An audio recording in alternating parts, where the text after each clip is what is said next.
Olá, meu irmão e minha irmã, seja mais uma vez bem-vindo ao nosso programa, nossa oportunidade de meditar o Evangelho Dominical que a liturgia nos apresenta. Hoje já estamos celebrando o 29º domingo do tempo comum. O Evangelho para esta oportunidade que a liturgia coloca à nossa disposição é o Evangelho segundo São Lucas, no capítulo 18, versículos de 1 a 8. Naquele tempo, Jesus contou aos discípulos uma parábola para mostrar-lhes a necessidade de rezar sempre e nunca desistir, dizendo: numa cidade havia um juiz que não temia Deus e não respeitava homem algum. Na mesma cidade havia uma viúva que vinha à procura do juiz pedindo: faze-me justiça contra o meu adversário. Durante muito tempo, o juiz se recusou. Por fim ele pensou: eu não temo a Deus e não respeito homem algum, mas esta viúva já me está aborrecendo. Vou fazer-lhe justiça para que ela não venha a agredir-me.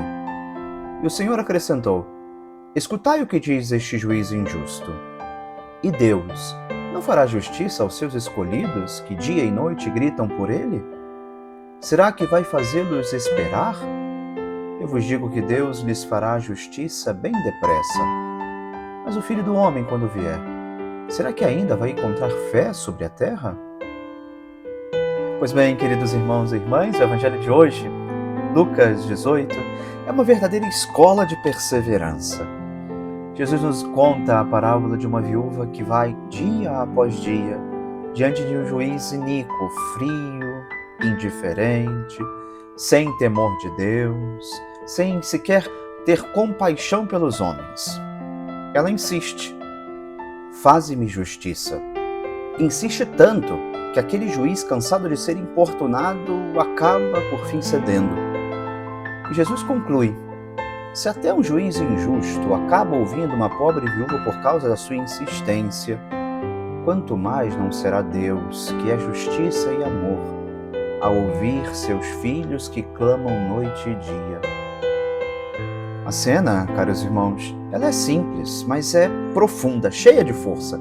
Nela, Jesus nos ensinou duas coisas fundamentais. Primeiro, que Deus escuta a oração. Não é indiferente aos nossos clamores, aos nossos pedidos, às nossas necessidades. E segundo, que nós não podemos desistir de rezar. A viúva representa todo aquele que sofre injustiças, que luta por algo essencial, que sofre por um filho afastado, por uma enfermidade longa, por um mundo que parece desabar. Quantas não são as nossas necessidades e quantos não são os nossos clamores elevados a Deus pelas nossas preces? Ela não tem poder, não tem aliados, não tem riqueza. Ela, a viúva, sabe que a sua única arma é a oração perseverante. E é por isso mesmo que vence. A oração insistente é o espaço onde Deus se deixa comover. Às vezes, rezar é um combate, como o de Moisés, de braços erguidos no monte, implorando pela vitória do povo. Ou como Jacó, que lutou a noite toda com Deus até arrancar-lhe uma bênção. Ou como Jesus no Getsemane, suando o sangue por nossa redenção. Nessas horas, irmãos, a oração se torna luta. E como disse um sacerdote antigo, só o nécio abandona a luta antes de obter a bênção. Quantas vezes na vida parece que Deus se cala? Quantas vezes nós tivemos a impressão de que nada mudava na nossa caminhada, de que rezávamos e nada era diferente? É tentador desistir, é tentador parar de rezar, achar que não compensa. Mas é justamente nessas horas que Jesus nos diz: é necessário orar sempre, sem jamais se cansar. Para nós é dirigido este ensinamento. Perseverar é um ato de fé. Continuar rezando mesmo sem entender é confiar mais em Deus do que em nós. A oração perseverante nos transforma interiormente, nos torna mais dóceis, mais humildes, mais fiéis. O Papa Francisco, refletindo sobre este evangelho, disse algo muito profundo. A única força do cristão é o evangelho.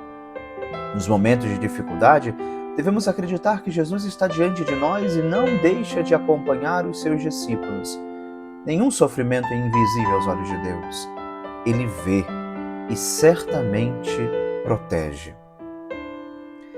É isso, caros irmãos, isso é o que move a nossa oração.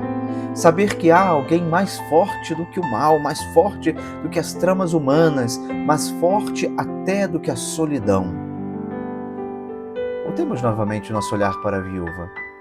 Ela não desiste porque acredita que existe justiça, que vale a pena lutar, que seu clamor chegará onde precisa chegar. Ela não tem com quem contar.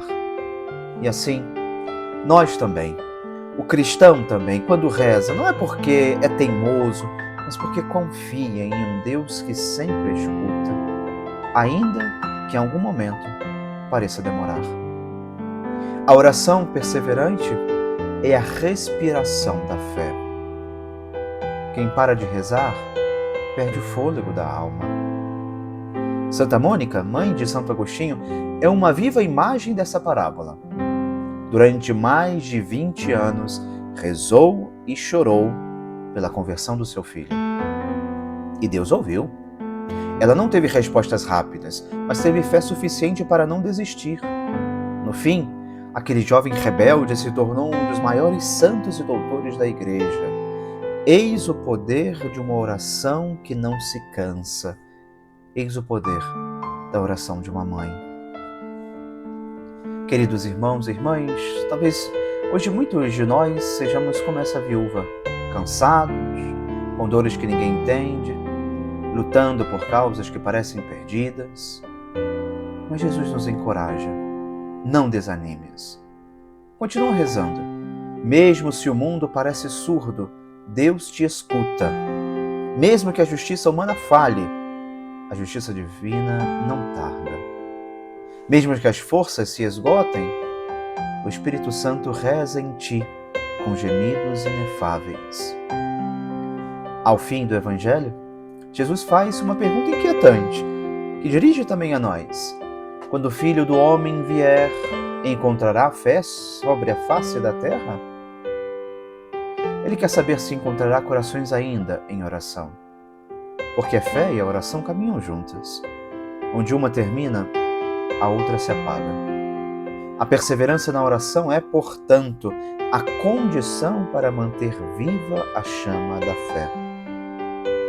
Que aprendamos com essa viúva a importunar o céu com confiança filial. Que sejamos incansáveis na oração, mesmo em meio aos silêncios de Deus.